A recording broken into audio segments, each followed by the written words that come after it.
Haley. I'm a stay-at-home mom currently, and I am so excited and passionate to talk to you about this topic today.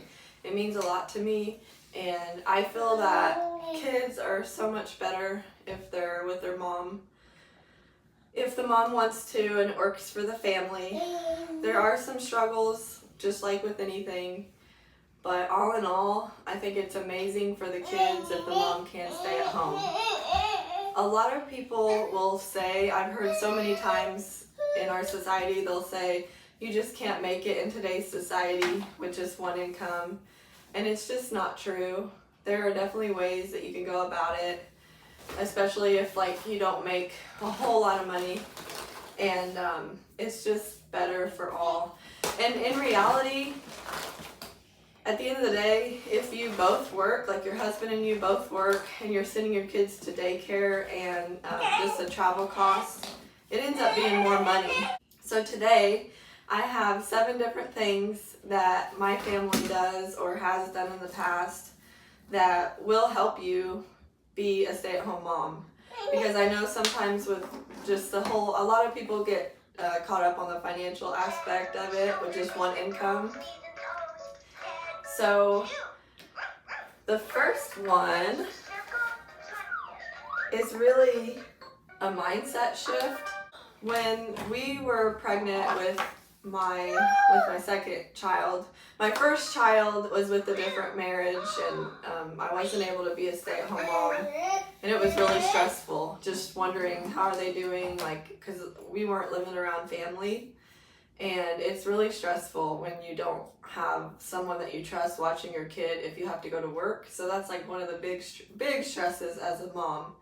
But when I was pregnant with our son, we kept talking back and forth about having a mindset shift. So number 1 is just a mindset shift. What we did was we kind of got in our mind, we realized we are not going to be able to spend as much as we have been when I was working. And it's worth it because you get to stay at home. So you might want to talk to your spouse about, yes, we can do this, and it is good for our family if that's what you desire. Number 2 is rebranding. So there are so many brands out there that are not name brand that cost way less.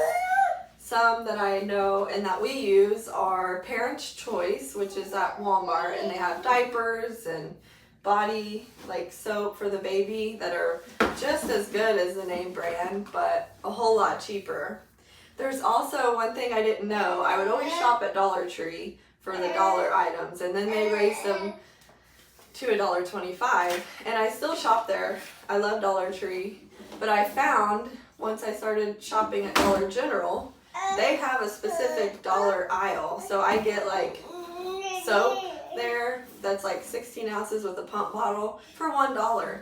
And of course I used to love to go to Bath and Body Works, and I still would if I had the extra income, but it's just, you have to weigh out what matters most to you. Is it staying home with your kids, or is it not staying home with your kids and getting nicer products? But a lot of times they're very similar. Another thing that we really like to use is powder laundry soap. It is a lot cheaper, it goes longer, and I use 1/4 of a cup. The third thing on my list is make a budget. This one is really boring, and I don't think anybody really likes to make a budget. If you do, comment down below. You're definitely one of the lucky ones. But for me, it's really monotonous and boring, but it's so crucial to do, just to know how much do we have coming in our house, how much is going out of our house, and you kind of know what you can spend and what matters to you. So I suggest couples at least doing it once, and then you can do it if income changes, or it's just really good to know. So we've only done it once, but it's worked for us. And number 4, which I really like this one because I love free stuff, but it is accept free stuff. So one of the things that we did when our son, before we had him, before the baby shower, we kind of made a little announcement to our family that we would accept like free stuff that they get or find or used. And this really helped us get a lot more for our baby shower. So just for an example, my sister-in-law and her husband, they got us a crib. And now normally cribs are really, really expensive just to buy one. And if you want a new one, that's great. It's totally fine to get a new one. But I guess because this was my second child, I was totally fine with having used stuff. Cribs, so we got that crib. I believe she got it really, really cheap, and so we didn't have to pay for a crib. And none of our family had to feel like they had to put that kind of money into that for us. But so we got a lot of used stuff, and we still do. The fact that we said that we're fine with used stuff, my mother-in-law all the time and my grandma-in-law, they're always giving us like hand-me-downs that they find from the quarter store or different like thrift stores and stuff like that, or yard sales. Number 5 is become Betty Crocker, kind of. So I don't want to put any pressure on you, but if you make things at home, like food, if you make food at home, sometimes, or whenever you feel like it actually saves you a lot of money. And I think as a woman, it makes you actually have a lot more pride. You want some eggs? You have more pride in it. So I'll be honest, when we had him, he was like 2 months. The whole time after he was born, for like 2 to 3 months, I think. I can't remember exactly, but we were making like pre-made meals, like taquitos, frozen things. We had paper plates all the time. It was just like easy things. And that's what worked for us. And I didn't feel bad. My husband didn't feel bad. We were able to just rest more and care for the baby and not have to go and slave over a huge meal. And we really didn't start cooking for a while, at least a month or 2. I can't remember exactly. But anyway, so become Betty Crocker, kind of. Once he got to be a certain age, I learned how to make biscuits that were actually good. I don't even like biscuits, but I know how to make them now that really taste good.